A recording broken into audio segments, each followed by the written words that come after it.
2016 will be remembered as a year of volatility centered around shocking conclusions to major news stories. It began in the beginning of the year when the Fed introduced a proposal for 4 interest rate hikes. That far exceeded investor expectations, and stocks dropped by more than 10% in the first few weeks. At the same time, commodity prices were declining, and oil bottomed at $26 a barrel in mid-February.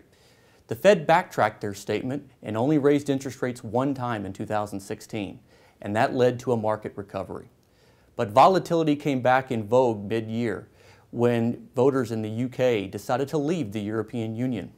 And in November, Donald Trump won the presidency over Hillary Clinton, despite most polls showing that he would be defeated. Despite those volatilities, the market had a successful year. The S&P 500 was up more than 12%. The Dow Jones Industrial Average up more than 16%. Small and mid-sized companies up more than 20% on the hopes of less regulation, lower corporate taxes, and infrastructure spending by the Trump administration. When you're looking at economic sectors, energy and financials led the way. OPEC decided to decline their production on a daily basis, which led to an increase in the price of oil. Financials were benefited by higher interest rates and the hopes of less regulation. In international markets, they were up as well, but not as much as the United States. Emerging economies were up more than 10%, but declined in the final 2 months of the year on anti-trade rhetoric from President-elect Trump. International markets in Europe and in Japan were barely positive. Concerns about economic growth and the ramifications of negative interest rates, along with rising populism, also gave concern to investors.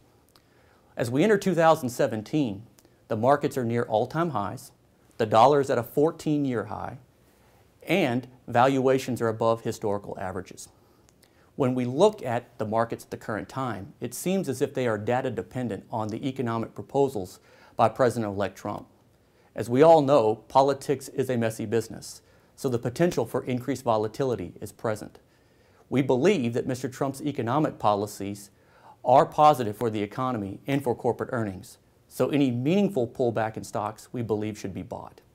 To learn more about our services or our investment strategies, like us on Facebook, follow us on Twitter, or go to our website, fftam.com.